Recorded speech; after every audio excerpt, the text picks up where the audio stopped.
Good morning, students. Welcome to our social science class. So in the previous class, we discussed about the Mughals.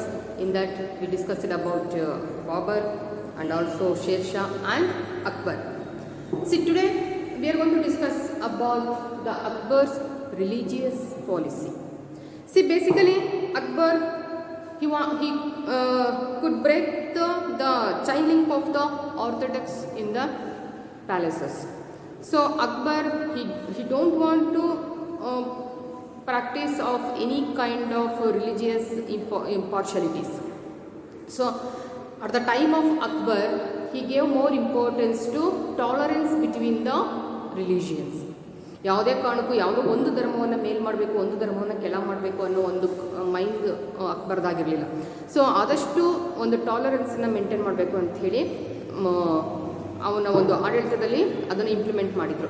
And Akbar banned the jizya tax which was only collected by the Hindus. ಹಿಂದೂಗಳು ಟೆಂಪಲ್ಗೆ ಹೋಗಿ ಪೂಜೆಯನ್ನು ಮಾಡಬೇಕು ಅಂದರೆ ಅವರು ಜಿಜಿಯಾ ಅನ್ನುವಂಥ ಒಂದು head tax, ತಲೆ ಕಂದಾಯವನ್ನು ಕಟ್ಟಬೇಕಿತ್ತು. So at the time of Akbar it was banned and he strictly banned the slave which were they are not interested to convert as a Islam. ಏನು ಇಸ್ಲಾಂಗೆ ಕನ್ವರ್ಟ್ ಆಗದೇ ಇರೋರನ್ನು ಬಲವಂತವಾಗಿ ಸ್ಲೇವ್ಸ್ ಆಗಿ ಮಾಡ್ತಾಯಿದ್ರು. ಸೊ ಅದನ್ನು ಸಹ ಬ್ಯಾನ್ ಮಾಡಿದರು. And he gave more importance to Hindus because he gave permission to his Hindu wives to perform the puja in his palace. Especially Akbar Hindu Rajput ಮಹಿಳೆಯರನ್ನು ಮದುವೆ ಆಗಿರ್ತಾರೆ. ಹಾಗಾಗಿ ಆ ಆಸ್ಥಾನದಲ್ಲೇ ಅವರಿಗೆ ದೇವ್ರ ಪೂಜೆಯನ್ನು ಮಾಡೋದಕ್ಕೆ ಪರ್ಮಿಷನನ್ನು ಕೊಟ್ಟಿರ್ತಾರೆ. And also he gave more importance to the scholars of Hindus. ಯಾರಿಗೆಲ್ಲ ಬುದ್ಧಿವಂತರಿದ್ದಾರೆ, ಯಾರೆಲ್ಲ ಸ್ಕಾಲರ್ಸ್ ಇದ್ದಾರೆ, ಅವರಿಗೆ ಒಳ್ಳೊಳ್ಳೆ ಪೊಸಿಷನನ್ನು ಕೊಟ್ಟರು. They are appointed as a provisional officers and tax collections and head of the treasure and other things. See among the 12 provisional officers there were 8 Hindus in that. 12 provisional ಆಫೀಸರ್ಸ್ಗಳಲ್ಲಿ 8 ಜನ ಹಿಂದೂಗಳಿದ್ರು. That shows that Akbar gave more importance to Hindus.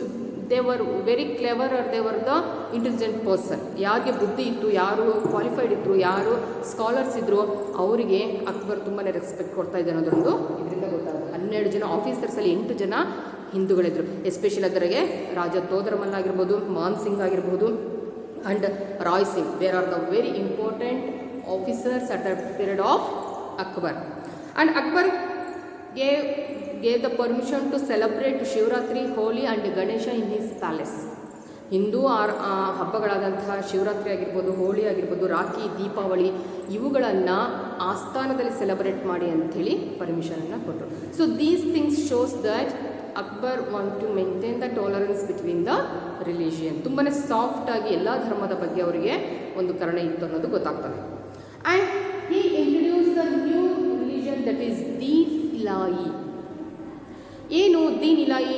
So what he did means he called all the leaders of all the religion. Hindus scholars ಕರೆದ್ರು, Jain scholars, ಬುದ್ಧಿ and even Jains and ಜೊರಾಸ್ಟ್ರಸ್, Christians ಎಲ್ಲರನ್ನು, ಎಲ್ಲ ಲೀಡರ್ಸನ್ನು ಒಂದತ್ರ ಹಾಕಿ ಯಾವ್ಯಾವ ಧರ್ಮದಲ್ಲಿ ಒಳ್ಳೆಯ ಅಂಶಗಳಿದ್ದಾವೆ ಅದನ್ನು ಪಿಕ್ ಮಾಡಿ ಇವ್ರದ್ದೇ ಆದಂತಹ ಒಂದು ಧರ್ಮವನ್ನು ತರಬೇಕು ಅಂಥೇಳಿ ಒಂದು ಮಾಡ್ತಾರೆ. That is in 1582 Din ಇಲಾಯಿ.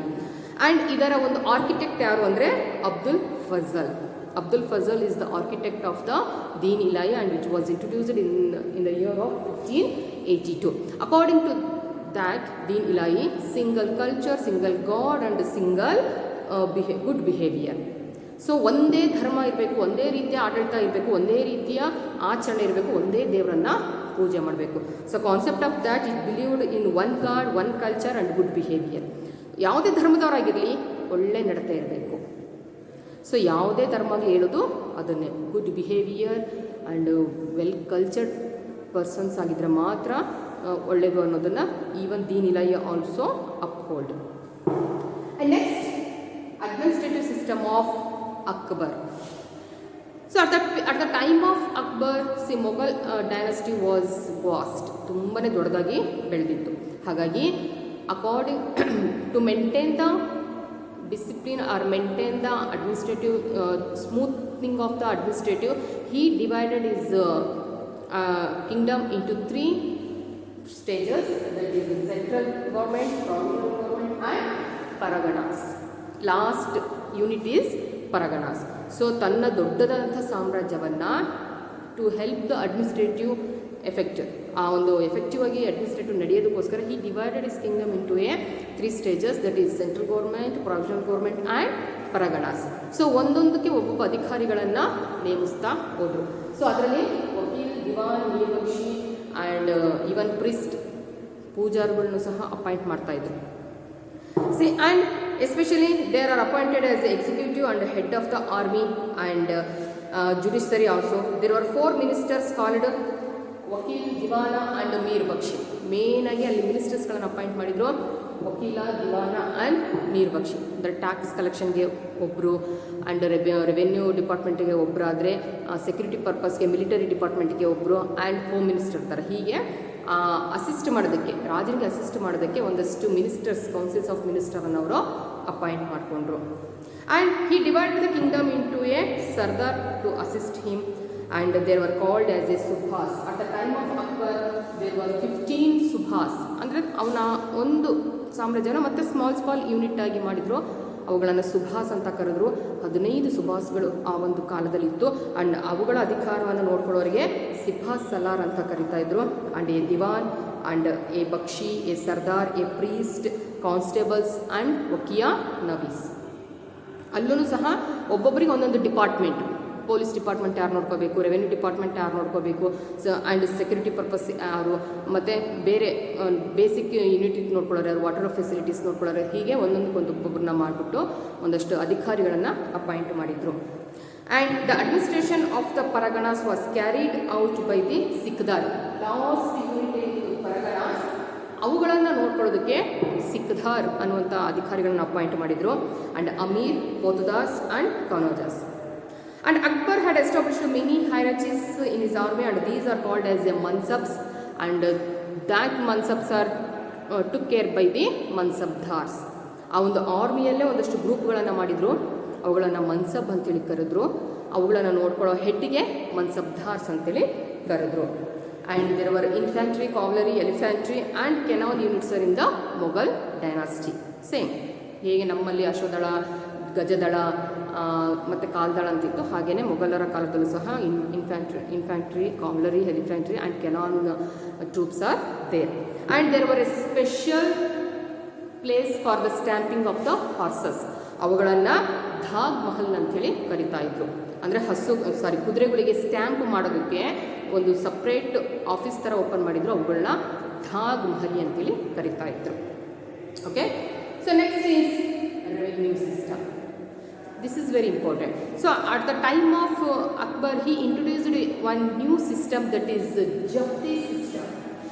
What is this Japti? This means the measuring the land. So ಆವಾಗ ರೈತರ ಹತ್ರ ಎಷ್ಟು ಇತ್ತು ಜಮೀನು ಅನ್ನೋದಕ್ಕೆ, they took one long bamboo stick and with the end they put one iron stick and they are going to be measure that one. ಈಗ ನಮ್ಮಲ್ಲಿ tape ಇದೆ, ಅಳೆದು ಬಿಡ್ತೀವಿ 3 ಎಕರೆ ಇದೆ, 4 ಎಕರೆ ಇದೆ, 10 ಎಕರೆ ಇದೆ ಅಂತ. ಸೊ ಅವಾಗ ಮೆಜರಿಂಗ್ ಟೇಪ್ಸ್ ಇರಲಿಲ್ಲ, ಹಾಗಾಗಿ ಬ್ಯಾಂಬೂ ಸ್ಟಿಕ್ಕನ್ನು, ಎಷ್ಟು ಬ್ಯಾಂಬೂ ಸ್ಟಿಕ್ ಅಷ್ಟು ಲ್ಯಾಂಡ್ ಇವ್ರ ಹತ್ರ ಇದೆ ಅಂಥೇಳಿ ಲ್ಯಾಂಡ್ ಮೆಜರಿಂಗ್ ಸಿಸ್ಟಮನ್ನು ತಂದರು. ಒಬ್ಬ ವ್ಯಕ್ತಿ ಹತ್ರ ಎಷ್ಟು ಲ್ಯಾಂಡ್ ಇದೆ, ಅವನ ಹತ್ರ ಅಷ್ಟು ಲ್ಯಾಂಡ್ ಇದ್ದಾಗ ನಾವು ಎಷ್ಟು ಟ್ಯಾಕ್ಸ್ ಕಲೆಕ್ಟ್ ಮಾಡಬೇಕು. ಹಾಗೆ ಜೊತೆಗೆ not only they are introducing the zabti system and also they divided the land based on their fertility. ಆ ಭೂಮಿಯ ಫರ್ಟಿಲಿಟಿ ಹೇಗಿದೆ, ಅದರಿಂದ ಏನು ಬೆಳಿಬಹುದು, ಸೊ ಅದರ ಮೇಲೂ ಸಹ ಟ್ಯಾಕ್ಸ್ ಕಲೆಕ್ಟ್ ಮಾಡಿದರು. So based on that they are classified into land as a Polaj, Parauti, Chachar and Banjar. So Banjar ಭೂಮಿ ಅಂದರೆ ಗೊತ್ತು, ಅಲ್ಲಿ ಏನೂ ಬೆಳೆಯೋದಕ್ಕೆ ಸಾಧ್ಯ ಇಲ್ಲ, ಬರೇನ್ ಲ್ಯಾಂಡ್ ಅಂತೇಳಿ ಕರಿತೀವಿ. ಸೊ ಬಂಜರ್ ಭೂಮಿಯನ್ನು ಬಿಟ್ಟು ರಿಮೈನಿಂಗ್ 3 ಲ್ಯಾಂಡ್ಸ್ ಇದೆ. Based on that they R divided as A good, average and medium. ಈ ರೀತಿ 3 ಭಾಗಗಳಾಗಿ ಮಾಡಿ, based on the fertility of the land and based on the size of the land, they are collected the taxes. And even they are started giving off the patta for the farmers. So ನನ್ನ ಹತ್ರ ಒಂದು ಇಷ್ಟು ಎಕರೆ ಭೂಮಿ ಇದೆ ಅಂದರೆ record, ಈಗ ನಮ್ಮ ಹತ್ರ ಪಟ್ಟ ಅಂತ ಬರುತ್ತಲ್ಲ, ಪಾಣಿ ಪಟ್ಟ ಅಂದರೆ ನನ್ನ ಹೆಸರಲ್ಲಿ ಎಷ್ಟು ಎಕರೆ ಜಮೀನಿದೆ, ಅದು ನೀರಾವರಿನ ಅಥವಾ ಬರೇನ, ಅದೆಲ್ಲ ಇರುತ್ತಲ್ವ. So that kind of system was introduced at the time of Akbar. So ಆ ಮೆಷರಿಂಗ್ ಬ್ಯಾಂಬೂ ಸ್ಟಿಕ್ಕಿಂದ ಮೆಷರ್ ಮಾಡಿಬಿಟ್ಟು ಪರ್ಟಿಕ್ಯುಲರ್ ಆಗಿ ಆ ಲ್ಯಾಂಡಿನ ಒಂದು ಓನರ್ಶಿಪ್ ಯಾರು ಅನ್ನೋದನ್ನ ಆ ಪಟ್ಟದಲ್ಲಿ ಬರೆದು ದ ಫಾರ್ಮರ್ಸ್ಗೆ ಕೊಡ್ತಾ ಇದ್ರು. That kind of system was introduced at the time of Akbar. And the police system was also introduced at the time of Akbar. See, and it was well organized also, and there were police stations in the Paraganas. ಪ್ರತಿಯೊಂದು small unit ಅಲ್ಲೂ ಸಹ police ಸ್ಟೇಷನ್ಗಳಿರ್ತಾ ಇತ್ತು. And the Akbar encouraged art and architecture. ಅಕ್ಬರನ್ನ ಬಗ್ಗೆ ನಾವು ನೋಡೋದಾದರೆ ಇನ್ನೂ ಇಂಪಾರ್ಟೆಂಟ್ ಥಿಂಗ್ಸ್ ಅಂದರೆ art and architecture. Best examples ಯಾವುವು ಅಂದರೆ, ನೀವು ಫತೇಪುರ್ ಸಿಕ್ರಿಗೆ ವಿಸಿಟ್ ಮಾಡಿದರೆ ಅಲ್ಲಿ ಜೋಧಾಬಾಯಿ ಪ್ಯಾಲೇಸ್ ಇದೆ, ತೋದ್ರಮಲ್ಲ ಪ್ಯಾಲೇಸ್ ಇದೆ, ಕಬೂತರ್ ಖಾನ ಇದೆ, ಆ್ಯಂಡ್ ಬುಲಂದ್ ದರ್ವಾಜ ಇದೆ. ಬುಲಂದ್ ದರ್ವಾಜ ಅಂದರೆ ದೊಡ್ಡದಾದಂಥ ಕಬ್ಬಣದ ಬಾಗಿಲು. ಇವೆಲ್ಲವೂ ಸಹ ಅಕ್ಬರನ ಪೀರಿಯಡಲ್ಲಿ ಆದಂಥವು. ಫತೇಪುರ್ ಸಿಕ್ರಿಯಲ್ಲಿ ಒಂದು ಬುಲಂದ್ ದರ್ವಾಜ ಆಗಿರ್ಬೋದು, ಜೋಧಾಬಾಯಿ ಪ್ಯಾಲೇಸ್ ಆಗಿರ್ಬೋದು, and Todarmal's palace, Kabutar Khana, and Daulat Khan, Panch Mahal, Birbal Mahal. These are all the very important architecture work at the period of Akbar. See, after Akbar's, his son Jahangir came to power, and he provided good administration, and he continued all the policies which was introduced by the Akbar. ತಂದೆಯ ಹಾಗೇನೆ so Jahangir ಸಹ ಇಷ್ಟು ಸಾಧ್ಯನೋ ಅಷ್ಟು ಒಳ್ಳೊಳ್ಳೆ ಪಾಲಿಸೀಸನ್ನು ಜಾರಿಗೆ ತಂದರು. And he had personal as well as matrimonial relationship with Rajputs. So Jahangir ಸಹ ರಜಪೂತರ ಜೊತೆ ಒಂದು ವೈವಾಹಿಕ ಸಂಬಂಧ ಬೆಳೆಸಿದ್ರಿಂದ ಹಿಂದೂಗಳ ಬಗ್ಗೆ ತುಂಬಾ ಒಂದು ಸಾಫ್ಟ್ ಕಾರ್ನರ್ ಇವರಲ್ಲೂ ಸಹ ಇತ್ತು. And he liberalised few restrictions against the rural of Mewar. And Jahangir personally led an attacks on Mewad rulers in 1613 and defeated him. After him, his son Shahjahan came to power. So ಜಹಾಂಗೀರಿನ ಕಾಲದಲ್ಲೂ ಸಹ ಸಾಕಷ್ಟು good policies ಅಂದರೆ ಏನು ಅಕ್ಬರನ ಕಾಲದಲ್ಲಿ ಜಾರಿಗೆ ಬಂದಂತಹ ಪಾಲಿಸೀಸ್ಗಳನ್ನೇ ಇವರು ಮುಂದುವರ್ಸ್ಕೊಂಡು ಹೋದರು. So after Jahangir, Shahjahan came to power. One of the most important sultan of Mughals, Shahjahan. Okay, so during the time of Shahjahan, the Mughals' invasion on South India continued. ಶಹಜಾನನ ಕಾಲದಲ್ಲಿ ಸೌತ್ ಇಂಡಿಯಾ, ಅಷ್ಟೊತ್ತಿಗಾಗಲೇ ನಮ್ಮಲ್ಲೂ ಬಹುಮನಿ ಸಾಮ್ರಾಜ್ಯ ಮತ್ತು ವಿಜಯನಗರ ಸಾಮ್ರಾಜ್ಯಗಳು ತಲೆ ಎತ್ತುತ್ತಾ ಇದ್ವು. ಹಾಗಾಗಿ ಆ ಟೈಮಲ್ಲಿ ಸೌತ್ ಕಡೆ ಇವರ ಗಮನ ಬರುತ್ತೆ. And noble Khanjahan Lodhi of Afghanistan rebelled against him and defeated by the Shahjahan. So ಶಹಜಾನನ್ನು ಸೋಲಿಸಬೇಕು ಅಂತೇಳಿ ಸಾಕಷ್ಟು ಪ್ರಯತ್ನಗಳನ್ನು ಮಾಡ್ತಾನೆ ಅಫ್ಘಾನಿಸ್ತಾನದ ದೊರೆ, but he himself defeated. And Shahjahan he also defeated the ಪೋರ್ಚುಗೀಸರ್ಸ್ ಇನ್ 1632. ಅಷ್ಟೊತ್ತಿಗಾಗಲೇ ಭಾರತಕ್ಕೆ ಪೋರ್ಚುಗೀಸರ ಆಗಮನ ಆಗೋಗಿದೆ. ಭಾರತಕ್ಕೆ ವಿದೇಶಿಯರ ಆಗಮನ ಸಹ ಆಗೋಗುತ್ತೆ. ಆಗ ಶಹಜಾನ್ ಈವನ್ ಪೋರ್ಚುಗೀಸರನ್ನು ಸಹ 1632 ಅಲ್ಲಿ ಡಿಫೀಟ್ ಮಾಡಿ ಅವರಿಂದ even Ahmadnagar and Hooghly ಅನ್ನುವಂಥ ಒಂದು ಕೋಸ್ಟಲ್ ಏರಿಯಾ ಅದು, ಆ ಹೂಗ್ಲಿಯನ್ನು ಸಹ ವಶ ಮಾಡ್ಕೊಳ್ತಾನೆ. ಬಟ್ ಶಹಜಾನನ ಒಂದು ಆಸೆ ಏನಿರುತ್ತಂದರೆ ಮಿಡಲ್ ಏಷ್ಯಾವನ್ನು ಸಹ ವಶ ಮಾಡ್ಕೋಬೇಕು ಅಂತ ಆಸೆ ಇರುತ್ತೆ. ಹಾಗಾಗಿ ಬಲ್ಕ್ ರೀಸನ್ ಮೇಲೆ ದಾಳಿಯನ್ನು ಮಾಡ್ತಾನೆ. But he could not succeeded in that. Middle ಏಷ್ಯಾದ ಪ್ರದೇಶಗಳನ್ನು ವಶ ಮಾಡ್ಕೋಬೇಕು ಅಂಥೇಳಿ ಶಹಜಾನ್ ಸಾಕಷ್ಟು ಟ್ರೈ ಮಾಡಿ ಆ ಒಂದು ಬಲ್ಕ್ ರೀಸನ್ಗಳ ಮೇಲೆ ದಾಳಿ ಮಾಡ್ತಾನೆ. ಬಟ್ ಅಲ್ಲಿ ಇವನಿಗೆ ಫೇಲ್ಯೂರ್ ಆಗುತ್ತೆ. So and Shahjahan followed the method of valuating the land on based on is fertility. As usual Akbar ಹೇಗೆ ಲ್ಯಾಂಡನ್ನು ಬೈಫರ್ಗೆಟ್ ಮಾಡಿ ಕ್ವಾಲಿಟಿ ವೈಸ್ ಏನು ಟ್ಯಾಕ್ಸ್ ಕಲೆಕ್ಟ್ ಮಾಡ್ತಿದ್ರು, same thing which was followed by the Shahjahan also. So based on their fertility he started the collecting of the taxes. And at the time of Shahjahan he gave more importance to architecture. ಎಕ್ಸ್ಪ್ಯಾನ್ಷನ್ಸ್ನ ಜೊತೆಗೇನೆ ಆ ಒಂದು art and ಆರ್ಕಿಟೆಕ್ಚರ್ಗೆ ಇಂಪಾರ್ಟೆನ್ಸನ್ನು ಕೊಡ್ತಾನೆ. Because of that only ನಾವು we are getting the Taj Mahal. ಇವತ್ತಿಗೂ ಸಹ ಏನು world famous ಏನಿದೆ ಮಾನ್ಯುಮೆಂಟ್, ಆ ತಾಜ್ ಮಹಲ್ ರೆಡಿಯಾಗಿದ್ದು ಸಹ at the period of Shahjahan. So Shahjahan ಪೀರಿಯಡಲ್ಲಿ Taj Mahal, Red Fort and ದೆಹಲಿಯಲ್ಲಿರುವಂಥ ರೆಡ್ ಫೋರ್ಟ್ ಆಗಿರ್ಬೋದು, ಇವೆಲ್ಲವೂ ಸಹ ಶಹಜಾನ್ ಪೀರಿಯಡಲ್ಲಿ ನಡೆದಿರೋದು.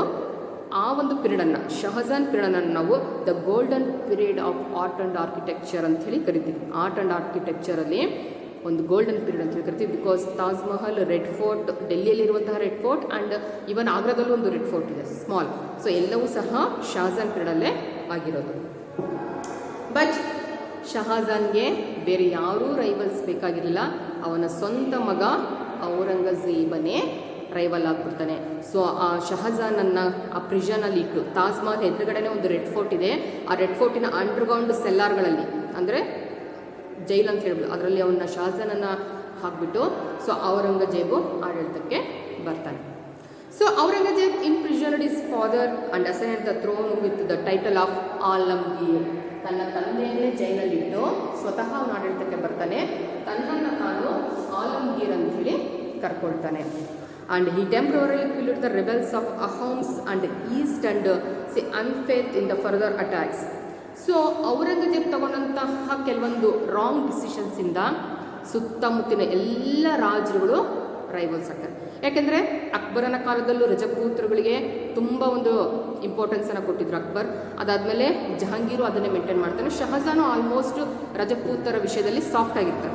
ಬಟ್ ಔರಂಗಜೇಬ್ ಏನು ಮಾಡ್ತಾರೆ, ಎಲ್ಲ ರಜಪೂತ್ರಗಳ ಮೇಲೆ, ಸಿಂಧ್ ದೊರೆಗಳ ಮೇಲೆ, ಪಂಜಾಬ್ ರಾಜರುಗಳ ಮೇಲೆ ರೈವಲಿಟಿಯನ್ನು ಬೆಳೆಸ್ಕೊಳ್ತಾರೆ. ಹಾಗಾಗಿ ಕಂಟಿನ್ಯೂಸ್ ಆಗಿ ರಜಪೂತ್ಸು, ಸಿಂಧ್ ಪ್ರಾಂತದವರು ಎಲ್ಲರೂ ಇವನ ಮೇಲೆ ದಾಳಿ ಮಾಡೋದ್ರಿಂದ finally he couldn't reach the target ಆಗುತ್ತೆ.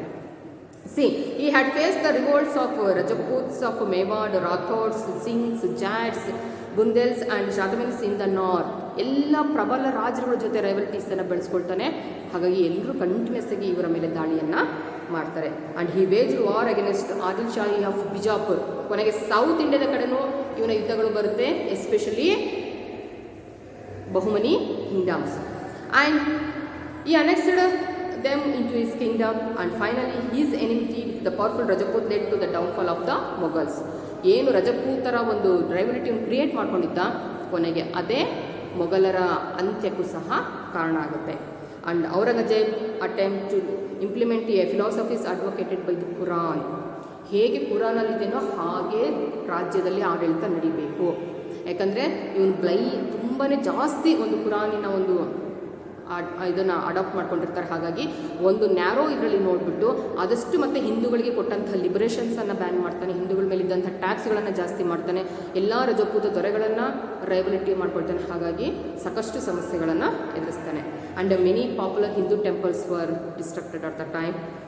And he prohibited the sati system and musical performance in the kingdom and processions, gambling, consumptions of alcohol, ganja, is all the bad habits.